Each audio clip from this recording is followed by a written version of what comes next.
Hello, everybody.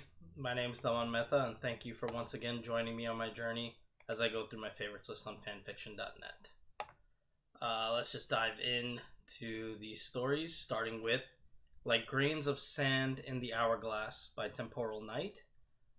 This is a Harry Potter time travel fic with Tonks as the main character, which, it's different from what I normally read and get. But otherwise, it's pretty much a straightforward time travel fic. Like, Tonks being there adds the main character doesn't really change much, considering she travels back in time from just the end of the Order of the Phoenix to the beginning of it, and then takes up an identity of a fifth-year student. So, basically a lot of this could have functionally have been like any other student time travels. Like, I don't really see too much specialness from Tonks. Like, yeah, she gets a little bit of use out of the morphing, talent that she has, but polyjuice exists, so shape like that is not too much of a thing. It's interesting that the idea is she's so disillusioned because of how much of a shit show the Department of Mysteries fight went, that she just decides not to reach out to any of her or contacts or anything like that, and just exists as a no-name student. So that's where the thing goes on. So if you just want a time travel fic where Order of the Phoenix ends up a little bit better, and you wanted Tonks as the character, this is fine. But like I said, it just doesn't really have any other. It's otherwise pretty standard. Doesn't have any big hooks or moments that would make me want to revisit this. So it's gonna fall off my list. Number 2 is the Loli Campione by miauzhang. And this is a Campione fic crossover with Fate Stay Night, where Ilya, at the end of the Heavens Feel route, she kills Angramayu and then ends up in the Campione verse with the ability to summon servants, and get it starts with the main group from the fifth war. There's a bit of fun to be had as Illya and her servants pal around while dealing with a couple Heretic Gods and the magic associations in the thing, but it's kind of low-key entertainment. There's not really big laughs to be had there, but it'll, as you're reading it, you'll get a couple chuckles and smiles coming through. It's a pretty casual flow, even though it's filled with battles, because Ilya has enough prana from both the Grail and becoming a Campione to just have all her servants, do whatever the hell she wants. But at the same time, that casualness kept me from being fully invested or interested in the story.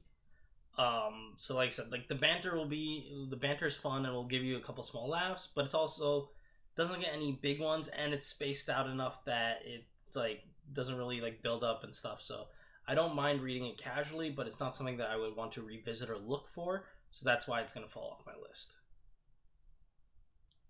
Number 3 is Fairy Savior, Guardian of Lovely Dreams by SaintInfernalNeos. This is basically a first episode of an Sword Art Online themed magical girl show with Suguha as the protag, and it's okay. It's fine. The story and Yui as a character lampshade and poke fun at her crush at her brother to get a few chuckles, but otherwise it's pretty forgettable and it's gonna fall off my list. Next is Now Die by Spoon and John. So this is a Naruto fic with Hinata as the main protagonist, where it starts during the Chunin exam preliminaries with Hinata and Neji fighting, and it just starts with Hinata just deciding to, after getting hit a little in the middle of the fight, just deciding to snap and kill Neji in the Chunin exams without really any build-up or explanation of how she could do that or why she did that, and then it just rolls on with that setting the tone to make all the other fights more violent and go on to that way and just become more violent and lethal for the rest of the story. so like the lack of explanation kind of like thing is because like yes, there's a thing that you can make like just she snaps and does it, but that's not what's shown after the fact. Like after the fight goes on, and then she goes to the thing. She's like, "Oh no, she was actually just a super genius this entire time who knew everything and like was super powerful, but she still let herself get beat up all the time and like dealt all that. And there's no explanation for why that happened, and it never like what goes back to it. So it's just kind of like just jarring and like it's just odd. And then afterwards, she basically like goes Itachi's like real route, like not his. Basically, takes Itachi's like fake story where she actually like basically just destroys her clan and then goes on and then joins Akatsuki and everything. Like it's just the thing is like it's just all so sudden, and Hinata herself as a character is just so abrasive that I don't like her and I don't want to like follow her and stuff. So I just had no attachment or interest in this story. So yeah, it's gonna fall off my list. Number 5 is The Villain Wrangler by Little Hawkeye 3. This is a story about basically a I guess you call him a social worker who works for like basically the DC equivalent of oh my god, I'm blanking on the name, but like the charity that goes to dying kids and gives them like wishes, like they want to see John Cena or they want to do that, and he is the guy. This guy is like the kid's like, I want to meet Captain Cold, like because I like his gun, it's so cool, like in that, and he goes out and he finds the villains to bring to these dying kids and to give them some well wishes, and it's a lot of fun. Like the beginning, a lot of it is just him being a normal guy having to find out and get contacts and like get into contact with these people, and then obviously the villains not trusting him on the spot and like going and like that mesh, and then finding out, oh no, he is legit, and then just dealing with kids that actually want to see them instead of the heroes. Like that's all fun. And then as it goes on and he gets more of a rep of getting these connections and stuff, we see him start connecting and falling into the capes and cows crowd himself, which is all just a lot more fun and interaction. Like it comes out to be a whole lot of fun, especially when he keeps his thing that he wants to be like, to keep his connections, he keeps the neutrality, and then some heroes end up like testing it in ways, and it's all just really enjoyable. I had a lot of fun with this one. It's gonna stay on my list. Number 6 is Heroes Assemble by Stargone 1. And this is a Harry Potter crossover with the MCU plus a couple other Marvel properties. Basically, it just takes the Harry Potter universe and just basically like says that the Harry Potter verse and the Marvel MCU version just exist in the same time, and now like after Harry did his stuff, he went and eventually ends up in New York and starts dealing with the MCU Infinity Saga, as well as a couple other things like since this was out in 2017, it's before the Spider-Man Homecoming and such, or I guess they didn't want to use it because this is after Civil War, but like this uses Amazing Spider-Man as the Spider-Man like canon movies.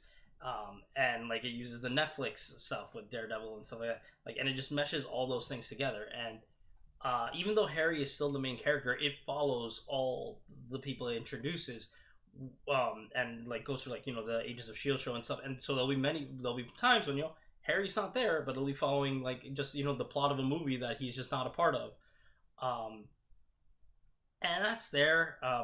It does fall. It obviously like it gets a lot of characters because it's following basically the whole MCU, and it really is weird. Like it's slow to start. We get like 10 chapters before any Marvel stuff happens on screen. Like because like in the early chapters, it's him just like Harry moving to New York, and there'll be references like, oh, Stark got kidnapped or this happened somewhere else. But like it's the first thing that happens is the 2012 Avengers movie, Invasion of New York, where he comes in. That's like in chapter like 10 or 11. So it's a slow build where it's like slowly introducing that he's there, and then Amazing Spider-Man Gwen becomes his coworker and stuff. But then at the same time, like, that gets there, and then later on we'll just get scenes where She-Hulk's introduced by literally in her first scene is Bruce Banner hearing her get shot and giving her the blood in the first scene that she exists in this fic. Like, it's kind of weird, the pacing of this. It does go through the whole Infinity Saga, ending with Thanos and dealing with him. So that is there. It's a lot of stuff. If you want to see Harry into this, it's not bad. It's decent. I just didn't fully get invested in here as much as I want. Like, I love the MCU. I just, like, the slow pace and the stuff just didn't really click with me in the want to dive in and just go nonstop at a sense.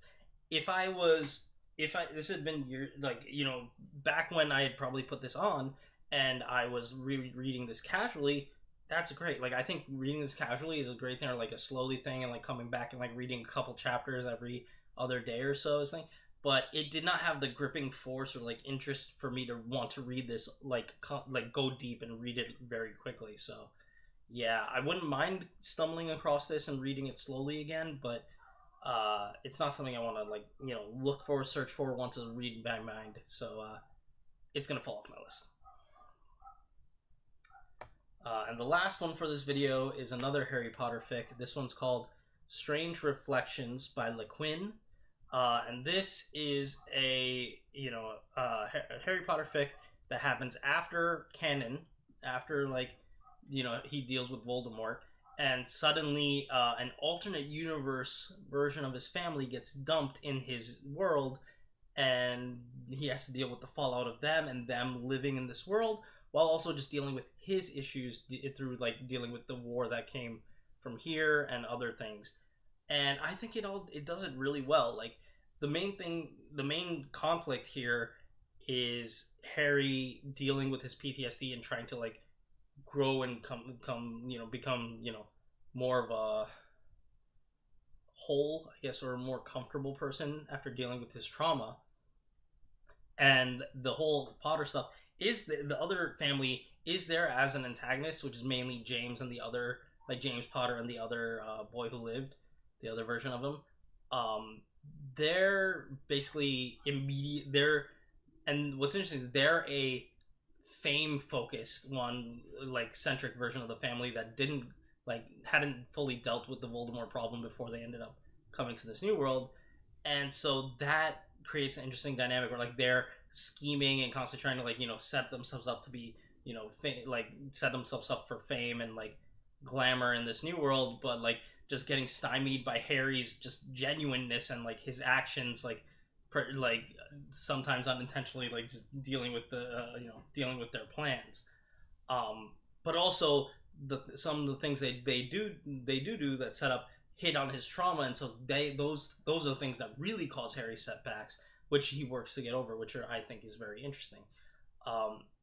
The other two members of the Potter family that come over, Lily is basically a non-entity. She's just